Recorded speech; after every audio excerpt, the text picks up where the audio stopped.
Surrender అయిన తర్వాత మీకు ప్రభుత్వం ఇవ్వాల్సింది ఇచ్చిందా? 3,00,000 రివార్డ్ ఇచ్చారు. అంతే మీ మీద చాలా ఉంది కదా రివార్డ్ అప్పుడు.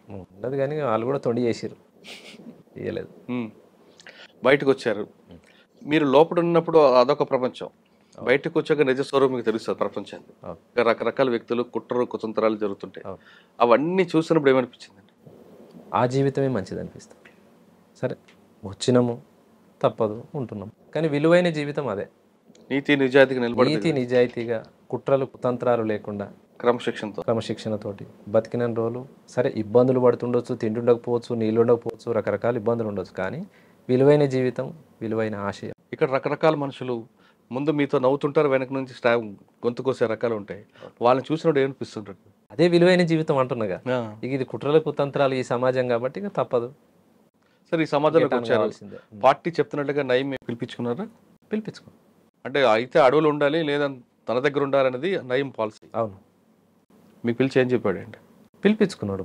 ఎవరైతే నేను సరెండర్ అయిన దగ్గర నుంచి ఏ అయితే ఆఫీసర్ ఉన్నాడో, అప్పుడున్న ఆఫీసరు తనే తీసుకుపోయి వాళ్ళ కారు ఎక్కించాడు. అవునా? అంతే కదా, పోలీసు వాళ్ళే తీసుకుపోతారు, డిపార్ట్మెంట్ వాళ్ళే తీసుకుపోయి. ఎవరు ఆఫీసర్? ఉండే ఒక అతను, ఇంకా పేరు ఎందుకు కానీ ఆయన తీసుకెళ్ళి కారు ఎక్కించాడు. తీసుకుపోయాడు, తనే తీసుకుపోయి కారు ఎక్కించాడు. మాట్లాడాడు. అంటే మామూలుగా వచ్చినప్పుడు ఫస్ట్ మా ఇంటి దగ్గర నుంచి సిటీ పోదాం రా అని చెప్పిండు ఆఫీసర్. ఎందుకో సిటీ పోదాం అంటుండు అని డౌట్ అనిపించింది, కానీ తప్పదు, పోలీస్ అయినే కదా రమ్మంటున్నాడు, పోదాం అనేసి వెళ్ళిన తర్వాత కారు ఎక్కించుకున్నాడు. సరెండర్ ఇవాళ 19వ తారీఖు సరెండర్ అయితే 22వ తారీఖే నన్ను నయం కప్పచెప్పాను. ఇబ్రహీంపట్నం నుంచి ఎల్బీ నగర్ వచ్చింది. ఎల్బీ నగర్ నుంచి ఉప్పలు మాలుతుంది కారు. ఉప్పలు మాలుతున్నప్పుడే నాకు లైట్ వెలుగుతూనే ఉంది, అమ్మ ఇది తీసుకుపోతుండే, అటే పోతుంది అని.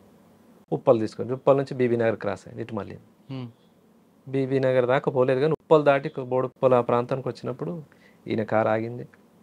ఇంకో కారు ఎక్కినాం, ఇంకో కారు ఎక్కింది, ఇంకో కారు ఎక్కినాం. 3 కార్లు మారినాం. ఫస్ట్ కార్ నుంచి సెకండ్ కార్కు మారినప్పుడే నా ఫోన్ తీసేసుకుంటారు, వాళ్ళ దగ్గర హ్యాండ్ ఓవర్ చేసుకుంటారు, మనిషిని పూర్తిగా చెక్ చేసి ఆ బండి ఎక్కించుకుంటారు. అట్లా 4వ కార్లో తను ఉన్నాడు, నయం. కారు ఎక్కంగానే నమస్తే అన్న, నమస్తే అన్న అంట. ఇప్పుడు చంపుతున్న నిన్ను అన్నప్పుడు కూడా అన్నానే మాట్లాడతాడు నయం.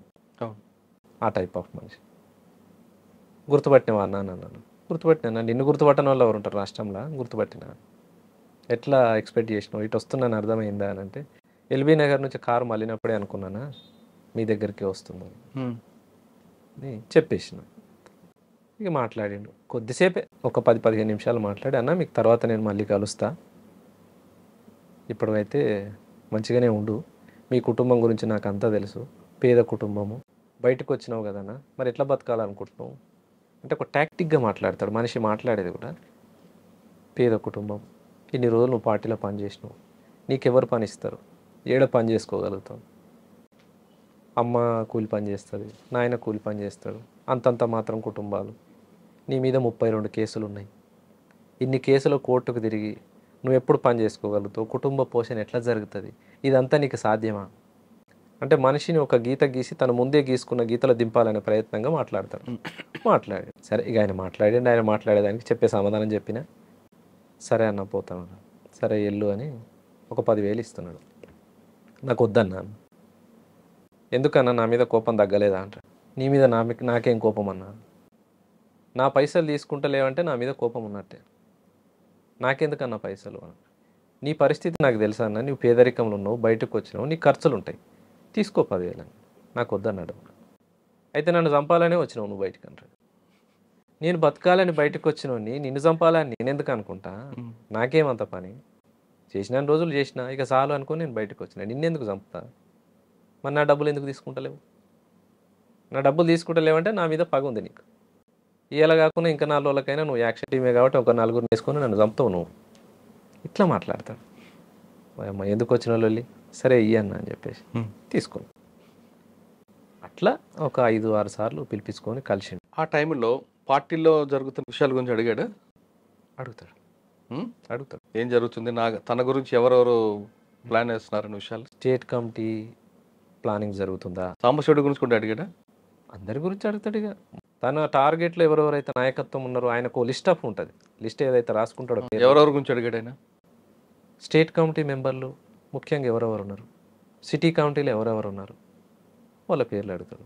ఆయనకు సంబంధించిన పోలీస్ ఆఫీసర్లు ఉన్నారు కదా, ఇంట్లో ఎవరైనా మీ టార్గెట్ ఉన్నారా, రేపు అతి తొందరలో జరగబోయే యాక్షన్ ఏది, ఇవన్నీ అడుగుతాడు.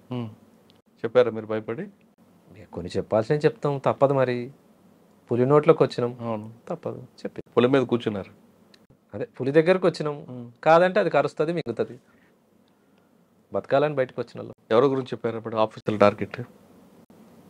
ఇప్పుడు కొంతమంది ఉండే, ఇంకా వాళ్ళ పేర్లు చెప్పేసినాం. ఇంకా వాళ్ళ ఏమన్నాడు? ఆ విధంగా ఎన్నిసార్లు కలిశారు? 5-6 సార్లు కలిసినాం. అక్కడే అక్కడే ఏం కాదు, ఒకసారి ఏమో 5 సార్లు కూడా పోలీస్ ఆఫీసర్లు తీసుకెళ్లారా, ఆయన డైరెక్ట్గా వచ్చేవాడా?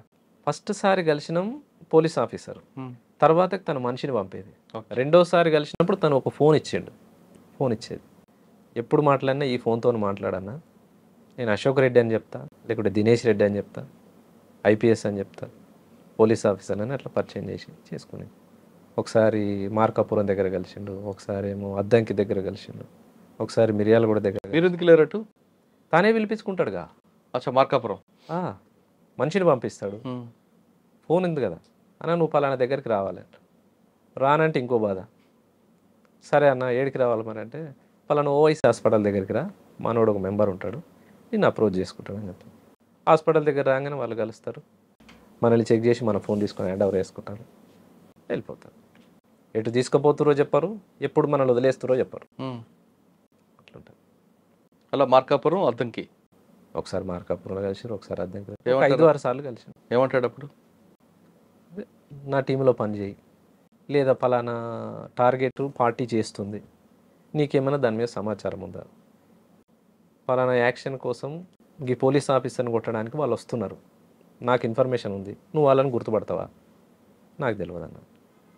ఆయన నీతో పాటు ఉన్న వాళ్ళే, నీకేం తెలియదు అంట. నాకు తెలియదు అన్న, నేను చూడలేదు వాళ్ళని, నేను ఒక నల్గొండలనే పని చేసిన, కానీ మిగతా అన్ని జిల్లాలు నాకెట్లా పరిచయం ఉంటుంది. మార్కాపురం అంటే నల్లమల అవతల బార్డర్కి వస్తుంది, నాకు పరిచయం లేదు, నేను ఎట్లా నాతో పాటు టీంలో పని చేయరాదని కూడా అడిగింది. నేను చెయ్యను అన్నాను, నేను బతకాలని బయటకు వచ్చినాను, మళ్ళీ నేను పార్టీకి టార్గెట్ అవుతా, నీతో పాటు పని చేస్తుండొచ్చు, పార్టీ నన్ను కానీ ఒప్పుకున్నాడా? ఎందుకంటే ఆయన ఎప్పుడు సరెండర్ నక్సల్స్కి ఒకటే చెప్పేవాడు, అయితే అడవిలో ఉండాలి లేదా తన దగ్గర ఉండాలని. అట్లే ఉండదు. అట్లా కొద్ది మందినే ఉండొచ్చు, అట్లా కూడా చేసి ఉండొచ్చు, కానీ నాకు తెలిసిన ఒక 6-7 మంది కామ్రేడ్స్ని కూడా నేను చూసినా, కానీ అంత ఒత్తిడి ఏం చేయలేదు. సామరస్యంగా పని చేస్తా అనుకుంటోళ్ళని పని చేయించుకుంటూ, చేయనటోళ్ళని వదిలేసి. అలా 6 సార్లు కలిశాడు. తర్వాత ఇంకా వదిలిపెట్టాడా? తర్వాత వదిలేసి, నేను ఎందుకు రాయుడితో పని పని లేని టైం వేస్ట్ అన్నట్టు వదిలేసుకున్నాను. తను ఇచ్చిన ఫోన్ కూడా నేను ఎక్కువ కాలం ఏమి ఉంచుకోలేదు, 1 నెల ఉంది నా దగ్గర అంతే. ఆ నెల తర్వాత ఎందుకు మన కాళ్ళు బతకాలని బయటకు. కానీ అప్పటి నుంచి నయం యాక్షన్లు చాలా జరుగుతున్నాయి. చాలా మందిని చంపాడు. ఎప్పుడైనా మీకు టార్గెట్ చేస్తాడని ఊహించారా మీరు? అనుకున్నాం. ఒకసారి అన్నాడు కూడా, ఒక దగ్గరికి, మా దగ్గర జనార్షణ వెంచర్ ఉంటుంది, జనార్ష వెంచర్ రమణమూర్తిది అది. ఆ వెంచర్ కాడికి వేరే పని మీద మా మిత్రుడు నేను ఇద్దరం కలిసి పోయినాం. సరే, ఆయనకేం లావాదేవీ ఉందో నాకు తెలియదు. మామ గిడిదాకా పోదండా అంటే పోయినాం. ఇక తనే మాట్లాడుకుని నేను బయట కూర్చున్నా, వచ్చేసిన. తెల్లారి ఫోన్ వచ్చింది,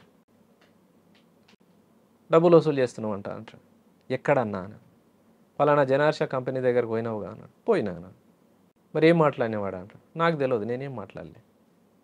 మా మామ రమ్మంటే పోయినా, మా మామ మాట్లాడుకున్నాడు. ఏం మాట్లాడుకుంటూ ఆయనకేం లావాదేవీ ఉంది నాకేం తెలుసు. లేదు, నువ్వు డబ్బులకే పోయినావు, నువ్వు డబ్బులే వసూలు చేస్తున్నావు. నిరూపించన్నా, నేను నిజంగానే డబ్బులు అడిగినట్టు నువ్వు నిరూపించు, నువ్వు ఏ శిక్ష చేసినా నేను సిద్ధమే, నువ్వు వేడికి రమ్మన్నా వస్తా అని చెప్పాను. నువ్వు అట్లా ఇట్లా ఎక్స్ట్రాగా నీ మాట్లాడండి. సరే అన్న, మీ ఇష్టం, నేనైతే బయటకు వచ్చిన, మీకు దొరకని ప్లేస్లో అయితే లేను, నా ఇల్లు తెలుసు, నేను ఏడుండేది తెలుసు, అంతా మీకు తెలుసు, మీ ఇష్టం అన్న. ఇంకా అప్పటి నుంచి బంద్గా, ఇంకా ఫోన్లు లేవు, మనిషి లేవు.